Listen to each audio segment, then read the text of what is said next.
Hi everyone, this is robin और एक बार फिर से मैं आप सभी का स्वागत करता हूं इस प्लेटफॉर्म पे टिग्नोमेट्री के हमारे इस सेक्शन के साथ, जहां पर रेफरेंस मैंने लिया है किरण पब्लिकेशंस पीवाईक्यूज़ को।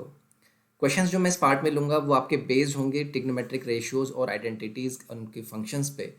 तो देखिए, इसी तरीके से अगर मैं आपकी किसी रेफरेंशियल बुक को लेकर उनके सेलेक्टिव पोर्शन को कवर करते हुए पार्ट्स आपके लिए लेकर आऊँ, और वो इस तरीके से मैं आपको कोशिश करूँगा कि आपको क्विक अप्रोच अपनी कैसी रखनी है।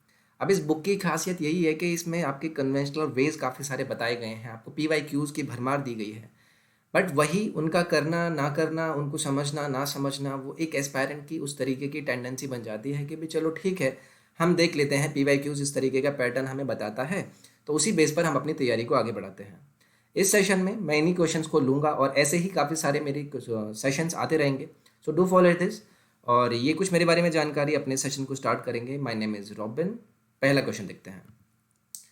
तो देखिए, आपसे पूछा गया है मिनिमम वैल्यू इस दिए गए फंक्शन का आपके सामने क्या होने वाला है। तो देखिए, एग्जाम में अगर आपको जाना है और प्रैक्टिस को अपनी इस लेवल पे पहुंचाना है कि आपको क्वेश्चन को देखकर उसको मार्क करने में ज़्यादा टाइम ना लगे, तो मैं आपसे कहूँगा कि ऑप्शन का यहाँ पर आंसर होने वाला है आपका 2। मैंने ऐसे क्यों कहा, अब देखिए, मुझे आपको ये चीज़ पढ़ाने की क्या ज़रूरत पड़ेगी कि भाई sine square theta plus cos square theta की जो वैल्यू होती है भाई वो याद रखिएगा 1 होती है। अगर नहीं भी पता है तो याद रख लीजिएगा, कोई ऐसा बहुत बड़ा इश्यू होता नहीं है, बहुत छोटी छोटी चीज़ें होती हैं और ये चीज़ आप बहुत पहले से पढ़ रहे हैं। बट बात आती है इन्हें इम्प्लीमेंट करने की, आपसे पूछे जाने वाले क्वेश्चंस में। मैंने कैसे कह दिया कि आपका ऑप्शन नंबर 3 मिनिमम वैल्यू देगा इस एक्सप्रेशन की। आप मुझे एक चीज़ बताएंगे कि 2 साइन स्क्वायर थीटा और 3 कॉस स्क्वायर थीटा, तो इन 30 कॉस स्क्वायर थीटा में से मैं 2 कॉस स्क्वायर थीटा आपके बाहर निकाल सकता हूँ और इस 2 साइन स्क्वायर के आप साथ में ले सकते हैं। मतलब मुझे सिर्फ ये सोचना था कि मैं 2 कॉमन ले लेता हूँ और अंदर आ जाएगा मेरा 2 sine square theta plus cos square theta, और एक कॉस थीटा मेरा बाहर बचा है स्क्वायर के फॉर्म में। अब ये वैल्यू 1 होता है, यानी कि बचा मेरे पास 2 और इसके साथ प्लस में आ रहा है मेरा कॉस स्क्वायर थीटा। आपसे मिनिमम यानी कि न्यूनतम मान पूछा गया है। न्यूनतम मान निकालने के लिए ऑब्वियसली आप इस दो को तो चेंज कर ही नहीं सकते। अब 2 से आपका ऊपर ही वैल्यू होगा या नीचे वैल्यू तो हो ही नहीं सकता, या तो 2 होगा या फिर उससे ऊपर होगा। तो आप फोर्थ ऑप्शन ऑफ 1 ऑप्शन तो लगा ही नहीं सकते। ठीक है, इस तरीके से आपको सोचना है, अप्रोच रखनी है। अब मैंने कहा आपको मिनिमम बताना है तो आपको इस फंक्शन को बनाना होगा मिनिमम। इसको मिनिमम बनाने के लिए cos थीटा की मिनिमम वैल्यू आपको क्या देती है, -1। लेकिन जब आप इसमें -1 पुट करेंगे, इसको स्क्वायर इसे बना देगा 1। लेकिन वो तो मुझे मिनिमम वैल्यू देगा नहीं, क्योंकि अगर मैं cos थीटा की वैल्यू 0 ले लेता हूँ तो ये एक्सप्रेशन मुझे मिल जाएगा क्या, 0। और 2 + 0 मुझे क्या दे देगा, 2 दे देगा, और यही एक्सप्रेशन मुझे वैल्यू देगा यहाँ से minimum value of this given expression as 2, और ऑप्शन 3 आपका यहाँ से करेक्ट हो जाएगा। नेक्स्ट है, आपको कोसेक 39 डिग्री की वैल्यू दी गई है x, और ये जो वैल्यू आपसे पूछी है आपको उसका मान बताना है।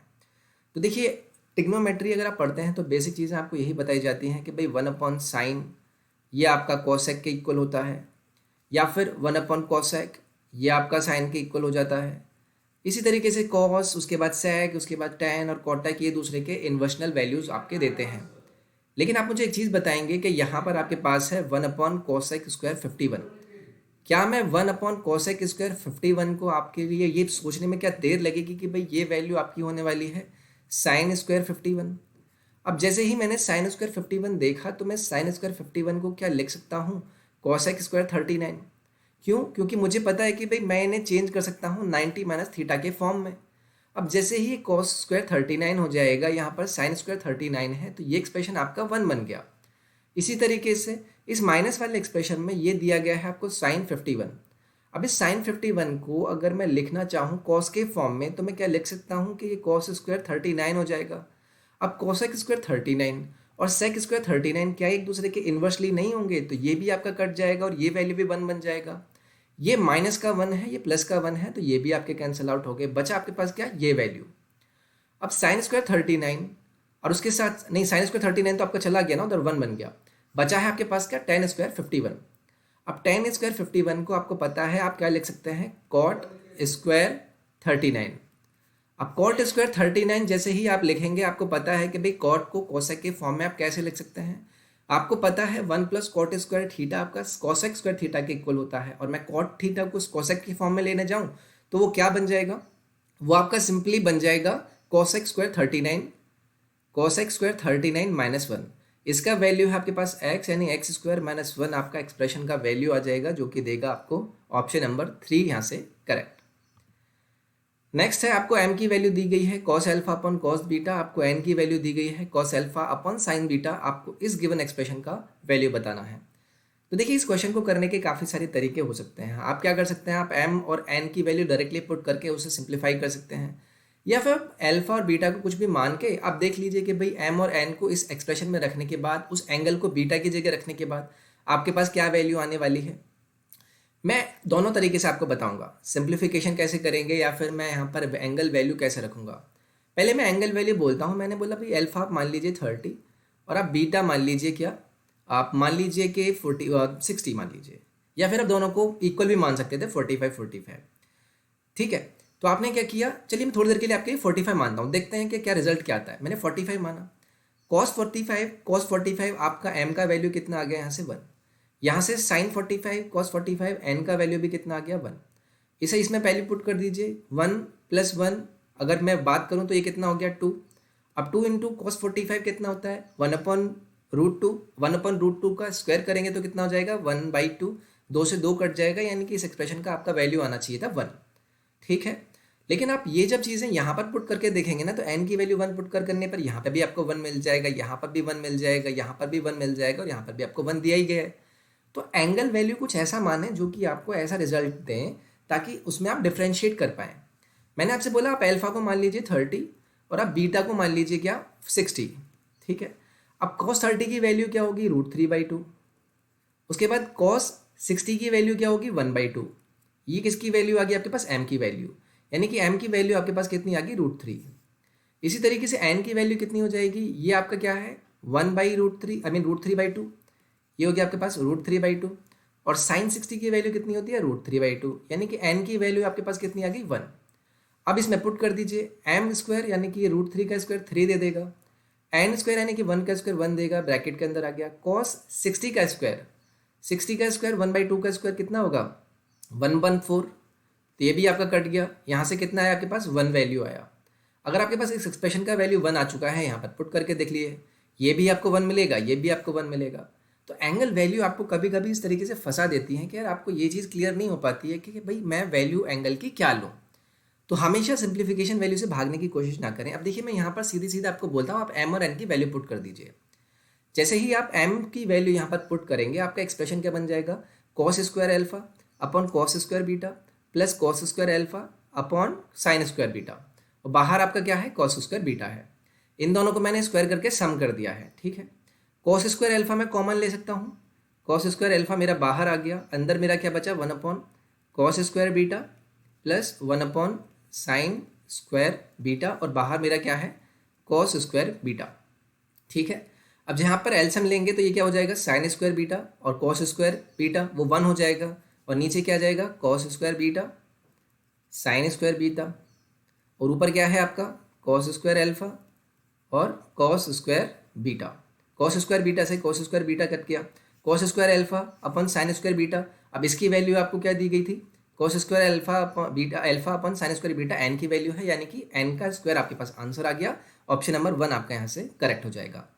तो सिंप्लीफिकेशन वैल्यू से भी भागे ना, वैल्यू पुटिंग ठीक है, बट कभी कभी जब इस तरीके के ऑप्शन मिल जाते हैं तो सिंप्लीफिकेशन वैल्यू को ट्राई करना, क्योंकि मुझे नहीं लगता कि सिर्फ यहाँ पर आपको ये सोचना था cos स्क्वायर बाहर लूँगा, एलसीएम लूँगा, ऊपर 1 बन जाएगा, वो कट जाएगा, बचेगा n स्क्वायर, वो ज़्यादा ईजी होता।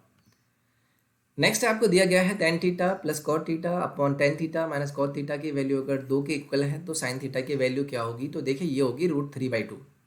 कैसे, अब देखिए कॉम्पोनेंट और डिविडेंडो अगर आपको लगाना आता होगा तो आप यहाँ पर सीधे सीधे बोल पाते कि यार tan theta upon cot theta का वैल्यू है मेरे पास 2 + 1 यानी कि 3 और 2 - 1 यानी कि 1।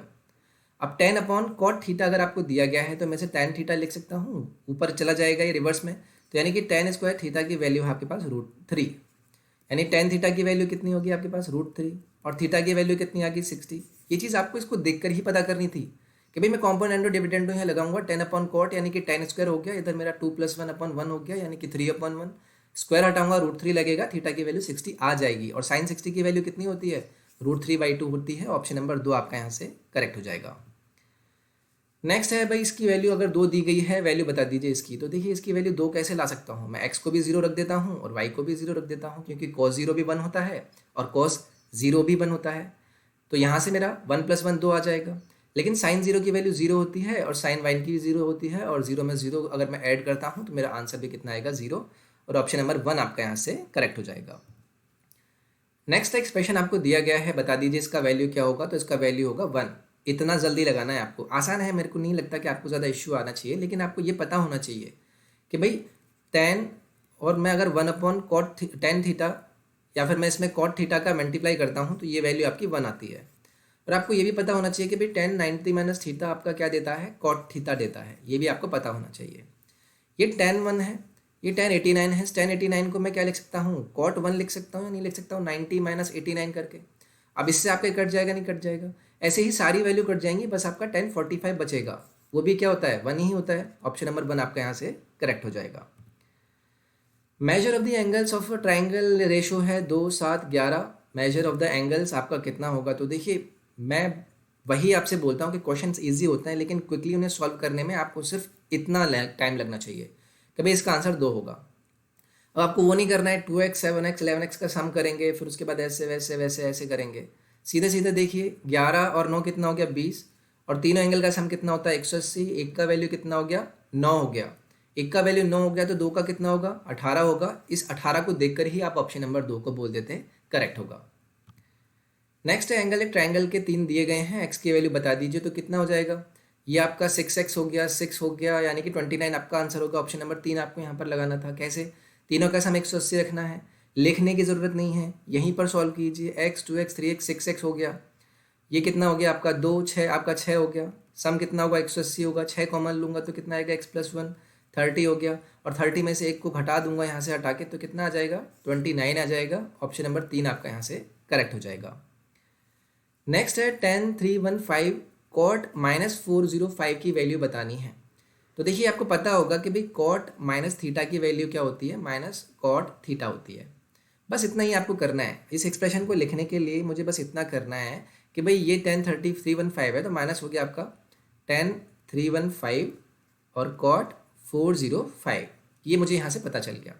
इसे मैं क्या लिख सकता हूँ, tan 360 -45 लिख सकता हूँ, और इसे क्या लिख सकता हूँ, cot 360 + 45 लिख सकता हूँ।